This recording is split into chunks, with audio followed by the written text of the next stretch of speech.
tu as parlé beaucoup des erreurs qu'ont fait Gillette, Pepsi, Seb Lafrite. C'est quoi la dernière chose, toi, débile, que tu as fait d'un point de vue marketing, ta pire erreur finalement marketing, et comment tu l'as rattrapé? Il y en a un qui est assez récent, qui est une erreur ou en tout cas un échec.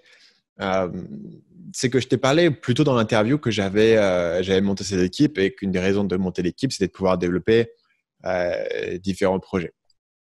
Donc, un des projets qu'on a développé, c'est le pôle coaching, prestation de services, qui fonctionne pas mal sur nos clients existants. On a aussi des gens qui sont extérieurs, qui viennent nous voir, qui sont plutôt des boîtes un peu plus grosses et qui ont des besoins d'accompagnement plus que de formation. Donc, récemment, ce qu'on a eu comme idée, c'est de voir si on pouvait pas faire de la formation en présentiel. Et en fait, on a lancé un stage en présentiel à Paris qui s'appelait Copywriting Mindset Live, qui reprenait le contenu qu'on avait fait qui reprenait, si tu veux, la trame de ma formation sur le copywriting, mais pour le faire en direct. Ma réflexion étant qu'il y a des gens qui sont réfractaires aux formations en ligne, mais qui viendront un truc en présentiel. On l'a lancé sur la liste et on a vendu des places, mais je voyais que dans ma tête, en gros, je partais du principe que ce truc-là, il y avait 18 places. En général, 18 ventes, je l'ai fait en une demi-journée. Avec moins d'urgence que ça, parce que du coup, d'habitude, j'ai pas de place limitée, tu vois. Donc, je me suis dit, OK, ça va partir genre en 3 heures. Au bout de 3 jours, c'était toujours pas vendu entièrement. Je me suis dit, il y a un problème. Gros problème de calcul là-dessus. Donc, en gros, on a beaucoup plus creusé. Il s'avère que l'offre n'était pas la bonne. Il s'avère que les gens qui voulaient apprendre le copywriting étaient très contents de faire la formation en ligne. Certaines personnes avaient acheté ce truc-là en présentiel, mais auraient préféré faire la formation en ligne, simplement parce que la formation en ligne n'était pas disponible à ce moment-là. Et les gens qui l'ont acheté et qui voulaient avoir un accompagnement, en fait, ils préféraient faire un coaching à distance. J'ai découvert que sur mon audience, en tout cas, sur les gens qui me suivaient, sur les gens qui s'étaient inscrits là, le présentiel était pas un grand avantage, ça les intéressait pas tant que ça. En revanche, c'était une vraie contrainte. Il faut se déplacer, il faut être à Paris tel jour.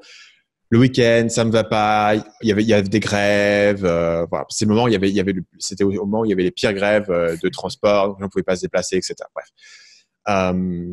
J'ai réalisé que le présentiel, voilà, c'était un gros truc. Donc, du coup, je me retrouve avec cette offre qui n'a pas un engouement incroyable, qui au final est inférieure à ce que je propose déjà, qui est du coup beaucoup plus pénible, à la fois pour les gens parce qu'il faut se déplacer, à la fois pour nous parce qu'il faut aussi se déplacer.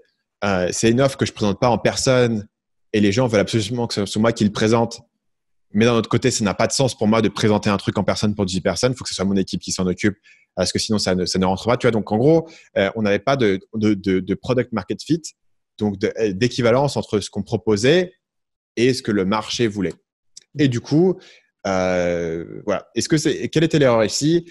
Je pense qu'on l'a plutôt bien géré dans le sens où, en gros, on a vendu un truc, mais on s'est donné une porte de sortie. C'est-à-dire qu'on le prévend. En gros, on avait fait le boulot d'avoir écrit la page de vente, d'avoir écrit les emails de vente, etc.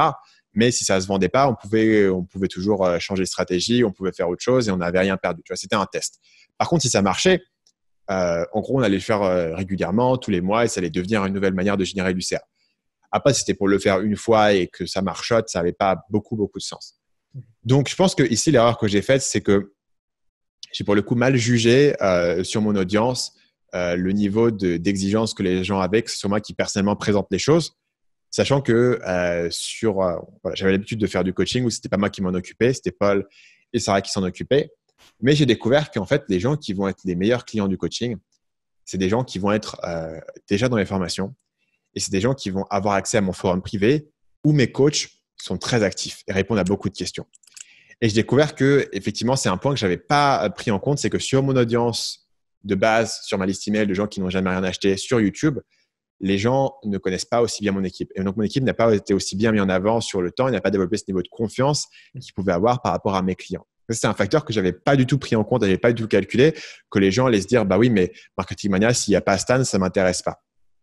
Parce qu'encore une fois, on arrivait à faire des trucs qui n'étaient pas gérés par moi. Mais voilà, c'était différent. C'est aussi, sur le coaching, c'est aussi vendu via un appel. Tu vois, il y a un certain nombre de facteurs qui sont différents, ce qui fait que ce truc-là n'a pas fonctionné. Donc, on a fini par appeler en fait tous les gens qui l'avaient acheté en leur disant pourquoi vous avez acheté. Et on s'est aperçu qu'ils avaient acheté parce qu'ils préféraient en fait faire la formation en ligne. Et parce que la formation en ligne venait avec le score présentiel et parce qu'ils voulaient un accompagnement. Mais en fait, on leur a dit, un accompagnement, si on le faisait par Skype sur une semaine, ça vous dirait? Et ils disent, c'est beaucoup mieux, ça m'arrange beaucoup plus. Donc, en gros, on a décidé que ce truc-là, on allait l'annuler, que les gens qui l'avaient acheté, on allait leur proposer un remboursement ou on allait leur proposer autre chose. Donc, voilà, on est retombé sur nos pattes là-dessus. Mais je dirais que c'était clairement un mauvais calcul. Parce que tu vois, je peux toujours dire que c'était un test, que voilà, on a appris des choses, etc. D'un autre côté, clairement, moi, je pensais que ça allait marcher. Dans ma tête, ça allait marcher et c'était un truc qui allait marcher. Je me demandais juste si ça allait se vendre en 24 heures ou en 3 heures, tu vois. Mhm. Du coup, c'était clairement un mauvais calcul de ma part, qui était un mauvais calcul par rapport à la psychologie de mon client et par rapport à la différence entre les gens qui sont déjà dans mon forum et qui ont ce niveau d'information et les gens qui sont juste sur ma liste email ou sur YouTube et qui connaissent pas en fait mon équipe et qui du coup pour eux Marketing Mania égale Stan Leloup. Ouais, parce que du coup tu disais que pour valider une idée il faut faire des coups de poker. En fait là tu l'as fait un peu en coup de poker, quoi. C'est-à-dire que t'as voulu valider une idée et t'as lancé ton truc et en fait c'est la carte bleue des clients qui votent en quelque sorte si ton idée elle est bonne ou pas. Ce serait ça la leçon à en tirer, tu penses? Ouais, la leçon à en tirer, c'est qu'on aurait facilement pu se retrouver dans une situation où on aurait travaillé des mois et des mois et des mois sur ce projet pour au final que ça marche pas. Au final, on a travaillé probablement 10 jours sur le projet pour écrire une page de vente et on l'a lancé. Et on n'a même pas fait du coup les slides de la présentation parce qu'on allait le faire entre deux. Et toutes mes formations, moi, elles sont prévendues. Donc, j'ai une stratégie qui s'appelle le lancement inversé, que je ne vais peut-être pas détailler ici parce que ça prend pas mal de place. Mais si les gens check mes vidéos qui s'appellent, je pense que dans une vidéo d'1 heure qui s'appelle Monter un business en ligne, la méthode complète, j'en parle. En gros, la méthode du lancement inversé, c'est une méthode de prévente, notamment pour les formations en ligne, mais pas seulement. Toutes mes formations sont toujours prévendues. Et j'ai jamais créé un truc, j'ai jamais passé des mois à bosser sur un projet sans savoir si ça allait intéresser des gens et sans avoir déjà des clients qui avaient payé pour ça et qui allaient me dire exactement ce qu'ils voulaient et ce qu'ils recherchaient. Et quitte à faire ce que j'ai fait et à devoir dire, en fait, je me suis planté et le truc que je vous propose, ça vous intéresse pas. Ouais, faire un coup de poker. Est-ce que tu es ridiculisé? Je pense pas. Tu vois, tu dis clairement que tu as testé un truc, ça n'a pas marché.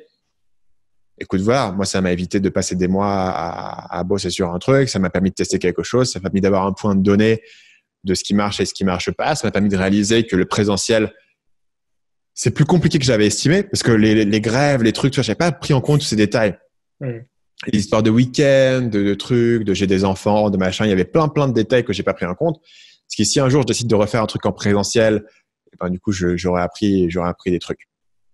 Ok, cool. Cette interview est coupée en deux, la première partie sur les réseaux et la deuxième partie sur un lien en description. Comment on peut justement rendre curieux, vu que tu as une expérience dans le copywriting, comment on peut rendre curieux les gens de nous rejoindre dans la seconde partie?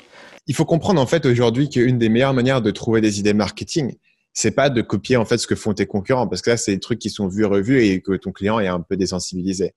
Et que si tu apprends à analyser tout un tas de choses qui sont en dehors de ton domaine, tu peux trouver des idées qui sont nouvelles. Et en fait, c'est comme ça aujourd'hui que moi, j'ai percé sur YouTube. C'est qu'en fait, j'ai réfléchi à des concepts et des formats de vidéos qui fonctionnent dans d'autres domaines, notamment sur des chaînes qui sont des analyses de pop culture. La chaîne qui m'a le plus inspiré, c'est une chaîne qui s'appelle Nerdwriter. Il fait des analyses de tableaux, de films, parfois de chansons. Je me suis dit, est-ce que je peux prendre le même concept et l'appliquer dans le marketing? Donc, du coup, on peut parler de quel besoin remplit un film d'action pour réfléchir en termes de storytelling et pour réfléchir en termes de besoins et de comment est-ce que tu peux analyser un média qui, à première vue, pourrait te sembler bas de plafond, mais si ça fonctionne et si ça cartonne, c'est souvent qu'il y a une raison. Pour avoir la suite de cette interview, rendez-vous dans les hacks de Stan. Tu vas recevoir gratuitement directement dans ta boîte mail des méthodes d'une valeur inestimable. On se donne rendez-vous tout de suite de l'autre côté en cliquant simplement sur le lien en description. À tout de suite.